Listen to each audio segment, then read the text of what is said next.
Et bonjour à tous et à toutes, nous sommes en live. Je te laisse, Marine. Bonjour à toutes, bonjour à tous. Bienvenue dans une nouvelle émission des Vendredis de la Recherche.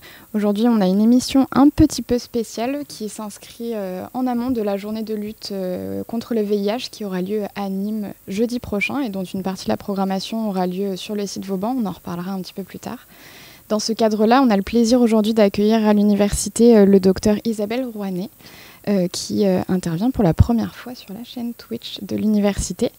Bonjour docteur Rouanet. Bonjour, merci de m'accueillir. Je suis ravie de participer à cette réunion. Aujourd'hui, l'objectif, ça va être de découvrir un petit peu plus qui est le docteur Rouanet, le contexte dans lequel elle travaille et surtout de parler un peu du VIH, des actualités autour de cette thématique et de comprendre un petit peu comment toute cette thématique fonctionne. Et le docteur Rouanet sera tout à fait pertinente pour nous apprendre beaucoup de choses aujourd'hui. Je vous propose dans un premier temps de débuter par la première rubrique qui est « Qui es-tu, que fais-tu » ? Alors, je suis donc Isabelle Rouanet, je suis médecin, à la base médecin généraliste, et puis au cours de mon parcours, je me suis beaucoup intéressée au VIH et au sida, qui donc à cette époque était une pathologie particulièrement agressive. Ça l'est toujours, mais heureusement le contexte s'est amélioré. Et donc j'ai fait une formation spécifique pour m'occuper de personnes séropositives, pour m'occuper aussi de personnes atteintes d'infections chroniques comme les hépatites C et B. Et je suis donc rentrée dans un service de maladies infectieuses où je travaille encore actuellement à l'hôpital Carimo de Nîmes. Voilà, et donc je travaille à temps partiel et j'essaie de me consacrer aux soins de mes patients, mais aussi à de la formation, de l'information autour de ces pathologies parce que ça me semble important. Très bien. Ça représente à peu près quel est le rythme en fait entre la formation, votre activité de médecin et l'information que vous essayez de transmettre autour de la thématique ? Est-ce que vous avez une semaine un peu qui se définit ou est-ce que ça dépend ? Non, je fais 90% de soins, de consultations. Et puis, à l'occasion, quand on me le demande, comme vous me l'avez demandé aujourd'hui, je vais faire des interventions pour faire de la formation. D'accord. Et la partie formation, elle s'exprime dans des structures en particulier ou c'est au sein de l'établissement dans lequel vous travaillez ? Non, c'est dans différents endroits et en fonction, ça peut être pour des formations de médecins généralistes par exemple ou à l'école d'infirmières. Voilà, c'est dans des lieux différents en fonction de la demande en fait. Très bien. Et donc, vous nous avez précisé qu'à l'origine, donc, vous avez eu une formation de médecin généraliste. Et donc, vous avez choisi plus tard de vous spécialiser dans les maladies infectieuses. Oui, dans les maladies infectieuses, oui. Pourquoi vous avez choisi de vous spécialiser dans les maladies infectieuses ? Alors, c'est très personnel. C'est parce qu'en fait, quand j'étais médecin généraliste, j'étais médecin des mines. C'était quelque chose de très spécifique et je n'habitais pas dans cette région. Et puis, j'ai eu des enfants et donc, je me suis retrouvée à la maison. Et je faisais partie d'une génération où le VIH, on en parlait très peu à ce moment-là, dans les années 85, 86. Et donc, je trouvais que ma formation à ce sujet n'était pas suffisante. Et c'est la raison pour laquelle je me suis formée. Et après, je me suis beaucoup intéressée, passionnée pour ça. Et donc, je suis partie sur cette voie. D'accord. Et comment on fait pour se former à ces thématiques ? Alors, en plus de ma formation de médecin, donc j'avais terminé à ce moment-là, j'ai fait un diplôme d'université, donc qui est proposé. Ce sont des diplômes qui existent dans différentes thématiques, et donc qui m'a permis de me spécialiser sur cette thématique-là. D'accord. Et dans votre activité de médecin, qu'est-ce que ça a changé au quotidien de vous spécialiser sur cette thématique ? C'est la rencontre avec une pathologie particulière, très spécifique, qui à cette époque-là était extrêmement compliquée à la fois sur le plan médical mais aussi sur le plan psychologique parce que les patients mouraient beaucoup, des gens très jeunes, et donc c'est une rencontre avec une pathologie et surtout avec des patients et avec on va dire, une population très particulière, et ça m'a beaucoup enrichi sur le plan médical mais aussi personnel. D'accord, très chouette. On a le chat avec nous, donc n'hésitez pas à nous poser des questions aussi si jamais vous souhaitez intervenir ou il y a des choses sur lesquelles vous souhaitez avoir un peu plus de précision. On a Dr Yarty qui nous dit « Bonjour, super thématique, hâte d'en apprendre plus ». Donc n'hésitez pas, si vous avez d'autres remarques, questions, à les ajouter dans le chat. J'essaierai d'être vigilante, de garder un œil si jamais je n'y arrive pas. On a Kylian qui est à la régie aujourd'hui avec nous pour m'aider. Salut. Donc je vous propose de passer à la seconde rubrique qui est « À quoi ça sert ce que tu fais ?» Donc Dr Rouanet, à quoi ça sert ce que vous faites?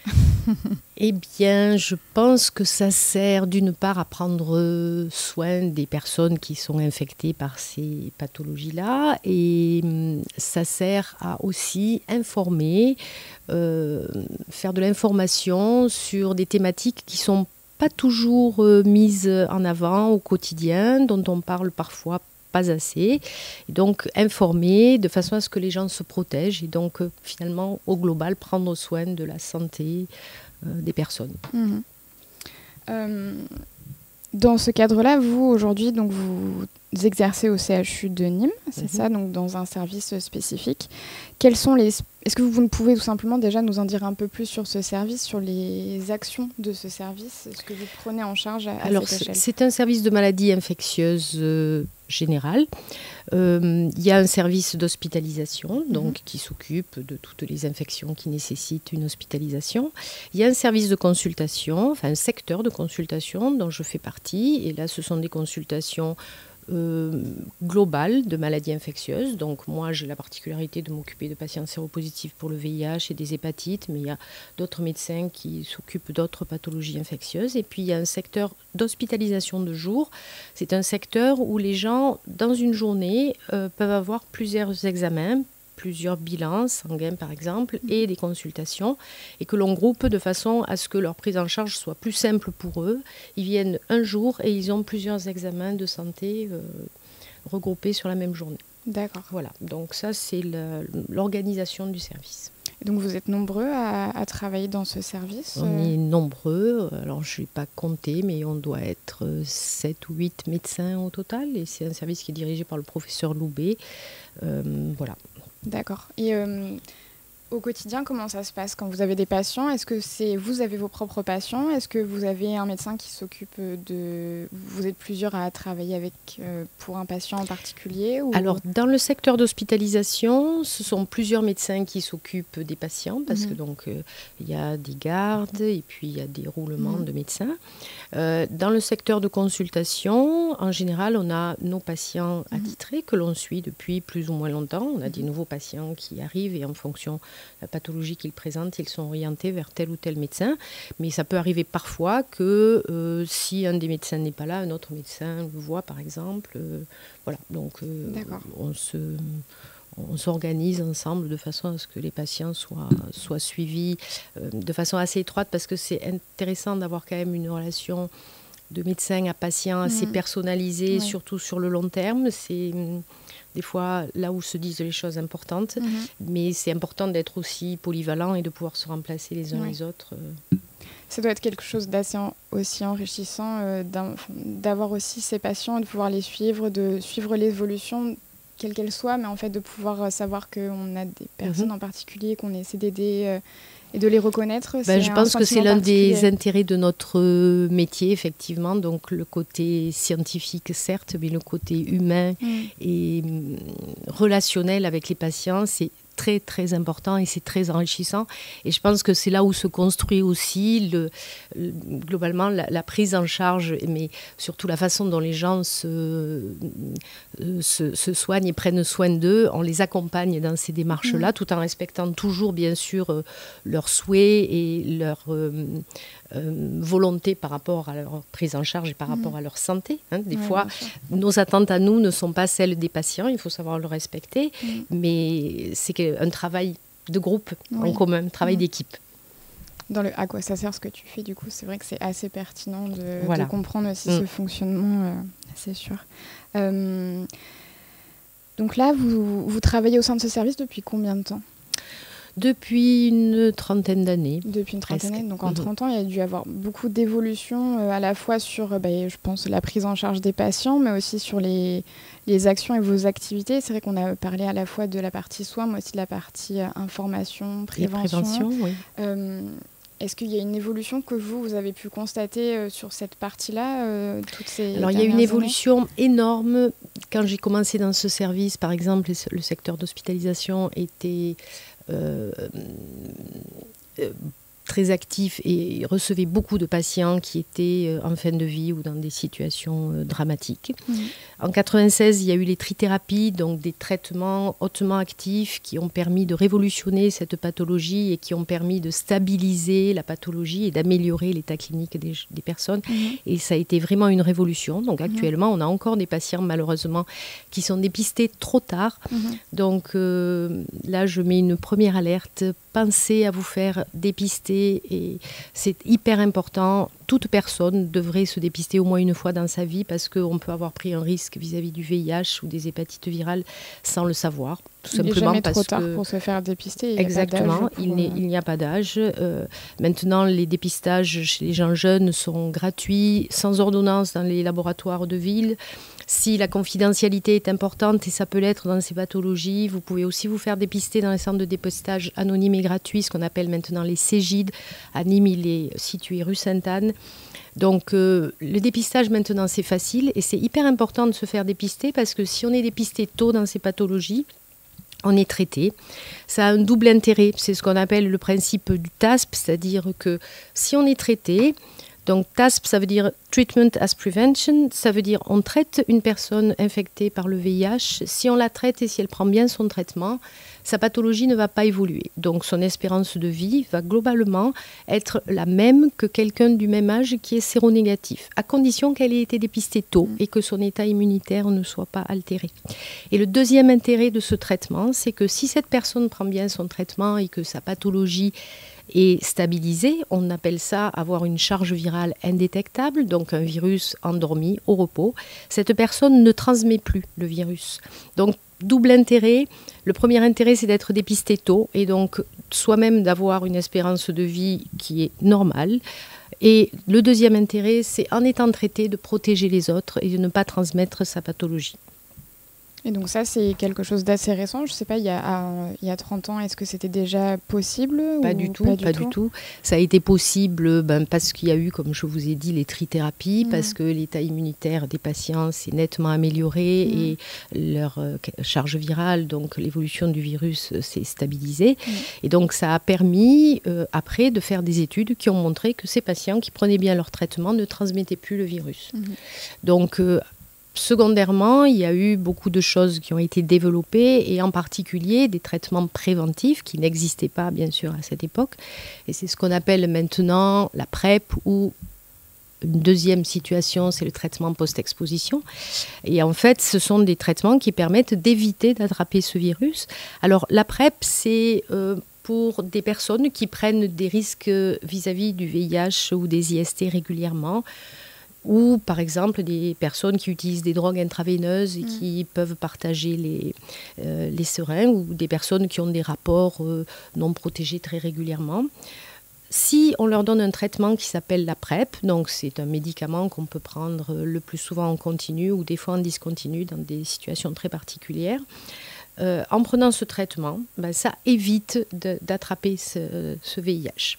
Et la deuxième chose dont je vous parlais, c'est le traitement post-exposition. Ça, c'est si ponctuellement on a été dans une situation de risque, par exemple un rapport non protégé avec une personne qui est séropositive, on peut contacter un médecin ou aller dans les services d'urgence. Donc les médecins qu'il faut contacter dans ces cas-là, c'est dans les services de maladies infectieuses ou dans les CEGID. Et après ce risque, et on a uniquement 48 heures pour le faire, on peut mettre en place un traitement pendant une durée de 4 semaines. Et là aussi, ce traitement évite la contamination.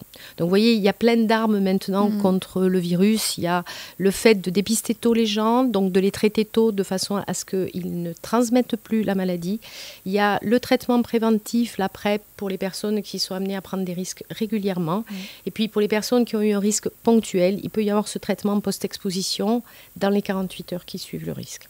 D'où l'importance de la prévention et de l'information, puisqu'en fait, effectivement, parce qu'on parle très peu, très peu finalement de ces traitements-là. Oui, bien sûr. Et ce qui est dommage, c'est qu'il y a beaucoup de gens qui pourraient être en indication de ces traitements et qui ne le savent pas et qui donc du coup ne sont pas protégés. Oui.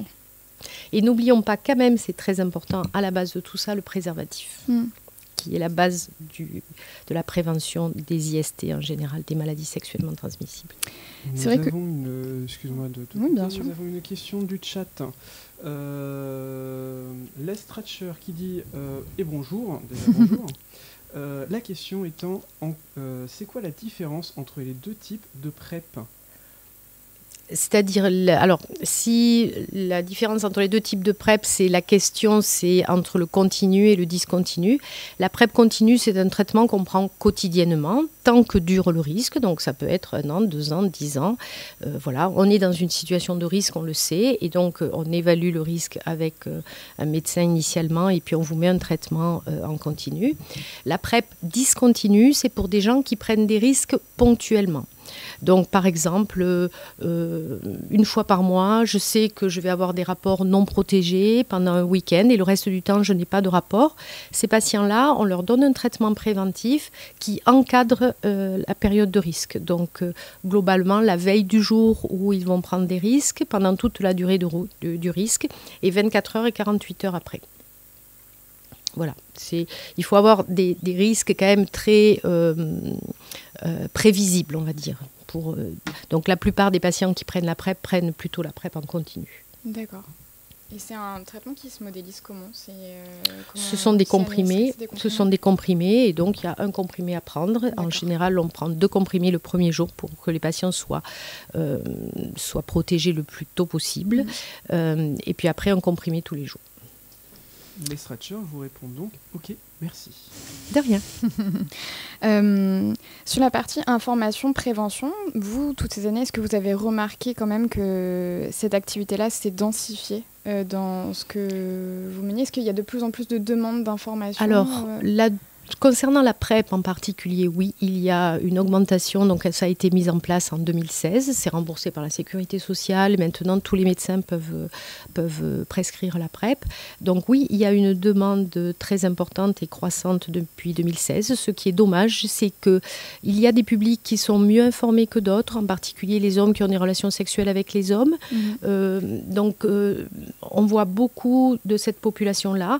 Mais il y a d'autres publics. On parlait tout à l'heure des toxicomanes ou des personnes qui peuvent être en situation de prostitution, par exemple, et en particulier les femmes qui ne bénéficient pas de ce traitement, probablement parce qu'elles n'arrivent pas jusqu'au service de soins ou jusqu'au service de prévention.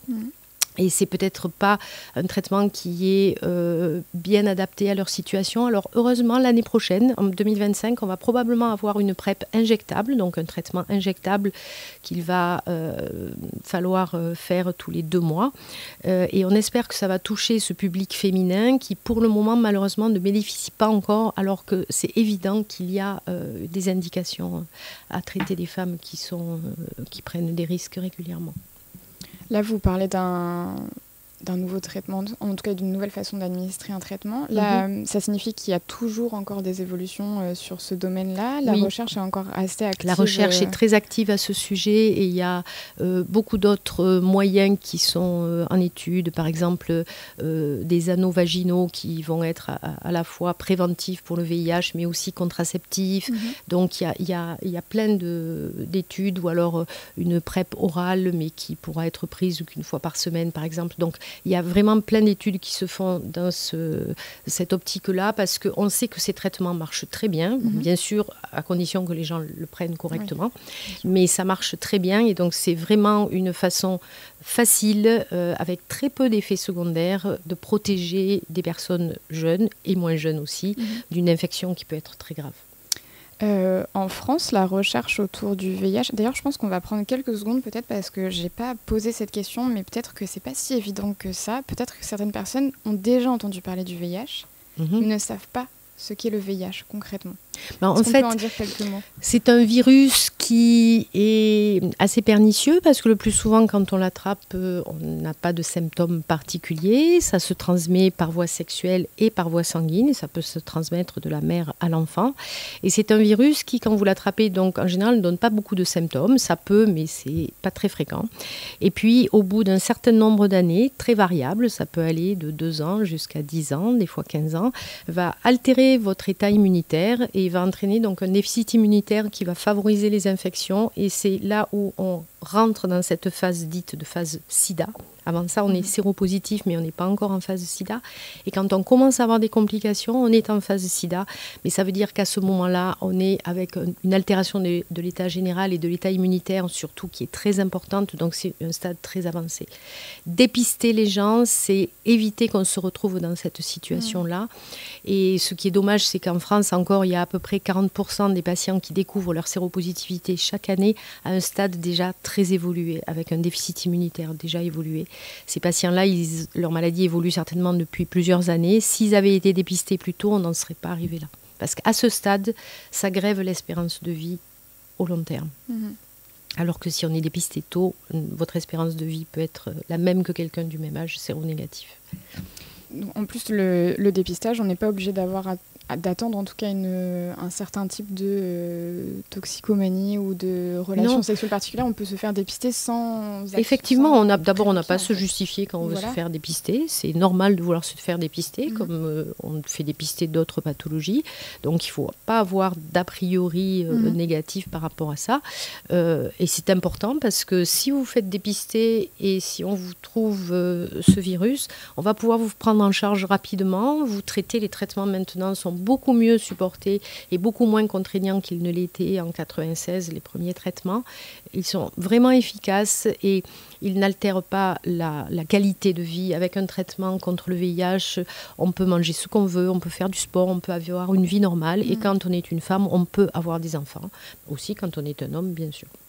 Et puis en plus, du coup, il y avait aussi cette partie où aujourd'hui, certains types de traitements nous permettent aussi de ne plus transmettre le virus quand on l'a suivi. Donc il y a quand même ce double intérêt qui n'est pas négligeable. Donc n'oubliez pas de vous faire dépister. Au niveau de la recherche, comment ça se passe pour vous en tant que médecin au quotidien de pouvoir rester en alerte sur ce qui se passe? Comment on fait pour garder l'information, suivre un peu l'évolution et comment on réussit à l'intégrer dans son quotidien en tant que médecin? Même, en fait, comme pour tous les secteurs médicaux, il y a de la recherche, il y a des congrès, il y a des réunions. On a maintenant sur Internet beaucoup de possibilités de s'informer sur les nouveautés. Puis on discute beaucoup entre nous aussi. Et donc, voilà, c'est comme ça qu'on est au courant des évolutions de la recherche, des nouveaux traitements, etc. Voilà, c'est quelque chose qui est extrêmement facile maintenant, mais c'est important de se tenir au courant parce que ça bouge beaucoup et parce qu'il y a des traitements très régulièrement, effectivement, qui sont mis à disposition. Et donc là aussi, ça n'est pas possible en 2024 qu'on ne trouve pas un traitement adapté à chaque personne. Donc ça, il ne faut pas avoir d'angoisse par rapport à ça maintenant. On trouve... facilement un traitement adapté à chaque personne et si le premier n'est pas le bon, on change. Et par contre, ce qu'il faut retenir de cette pathologie, comme pour beaucoup de pathologies, c'est que si on prend bien son traitement, l'évolution est bonne. Si on ne le prend pas bien, on risque au contraire d'entraîner des résistances du virus et de rendre le virus plus agressif. Très bien.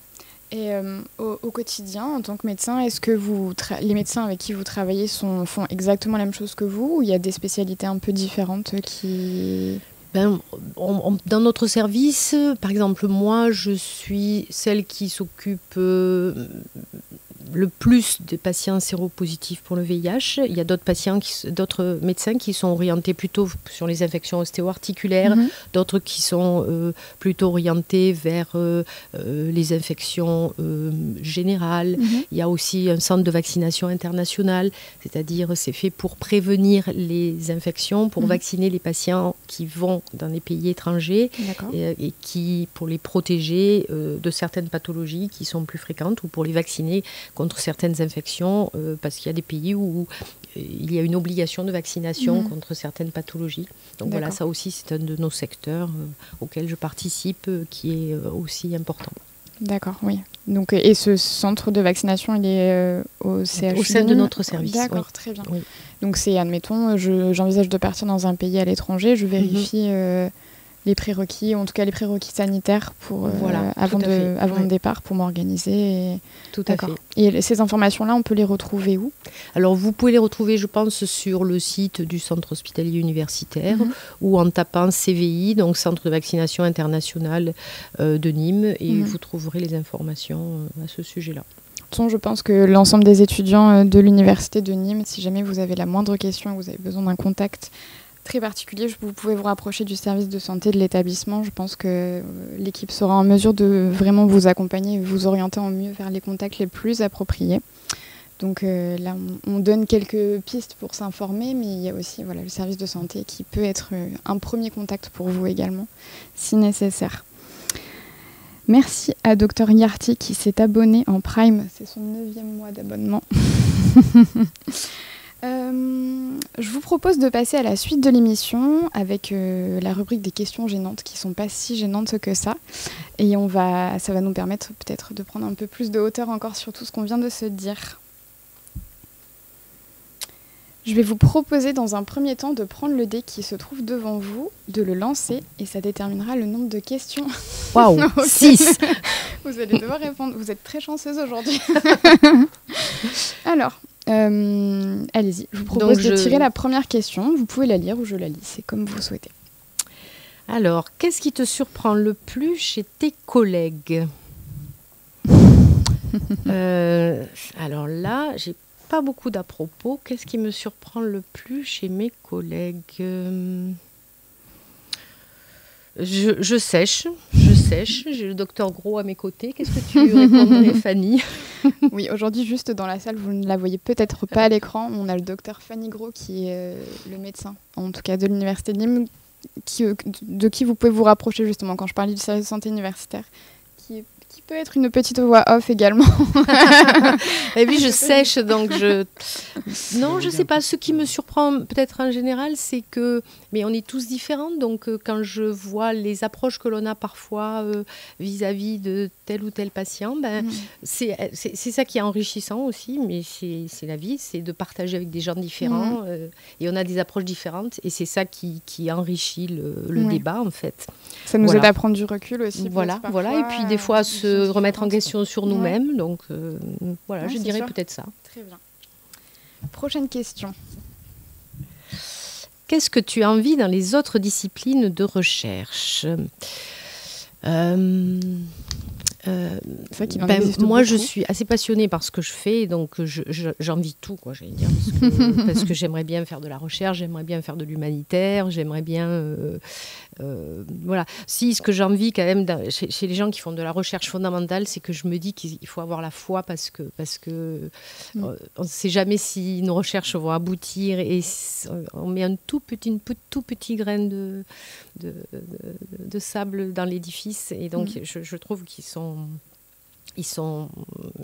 vraiment, je suis très très admirative. Oui, c'est vrai que l'intention ne garantit pas forcément le résultat, donc on peut mettre beaucoup de temps et d'énergie et puis finalement pas réussir à aller.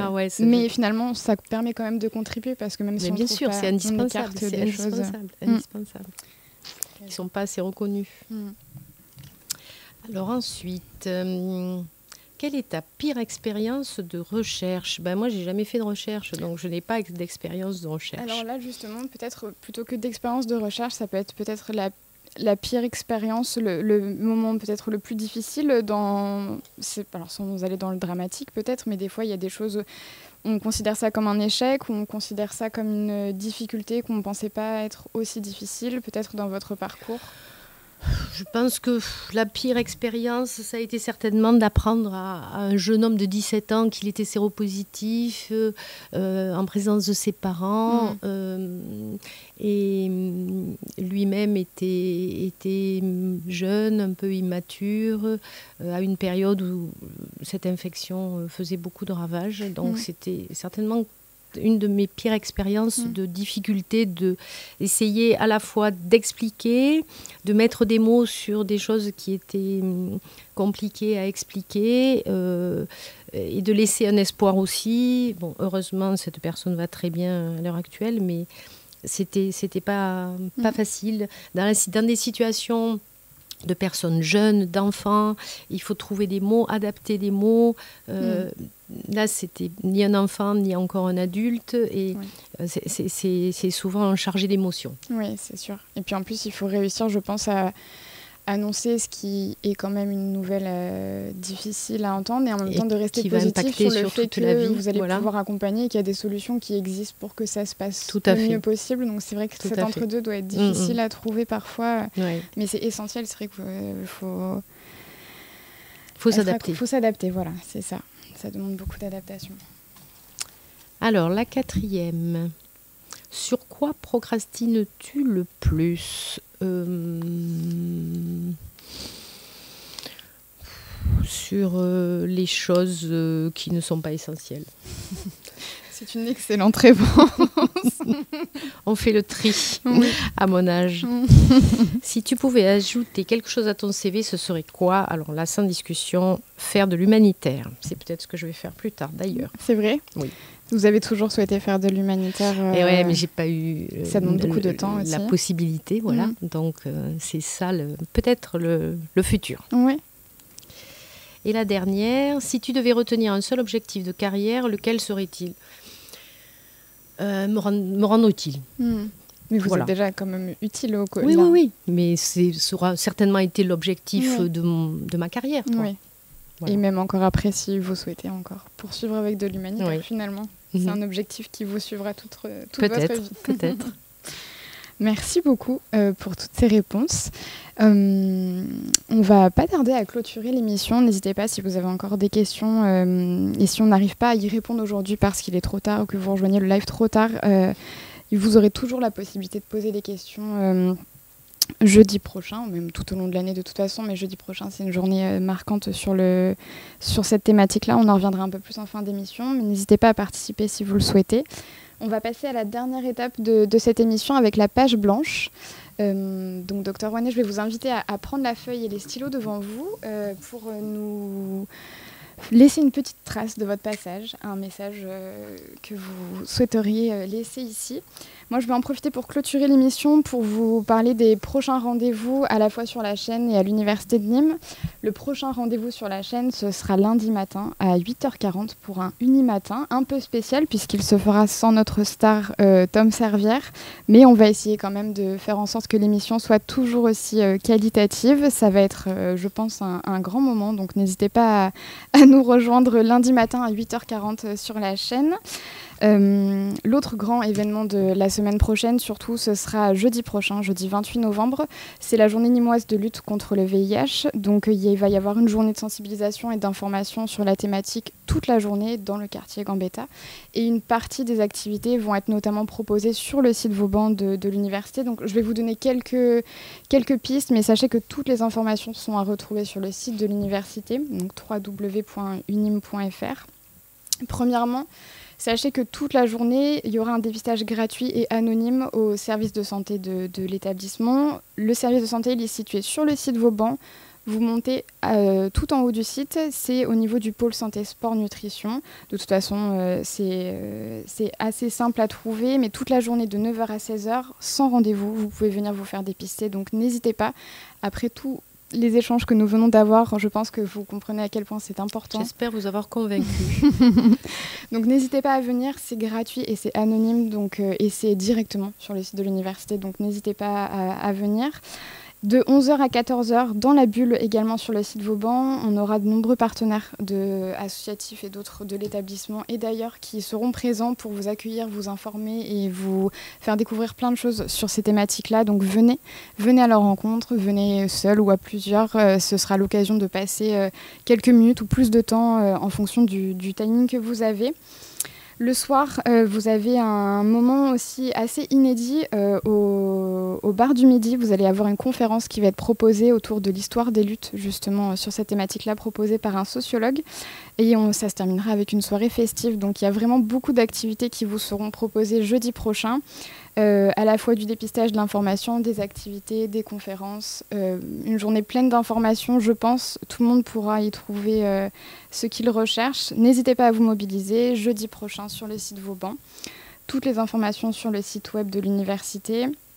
Entre-temps, si vous avez des questions, même après cette journée-là, je vous invite fortement à vous rapprocher du service de santé de l'établissement, qui a aussi un site internet, mais surtout une page Instagram si vous souhaitez les suivre, n'hésitez pas.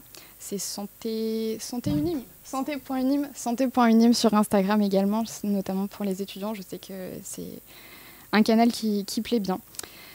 Merci beaucoup, Dr Rouanet. Je vois que le dessin a été réalisé.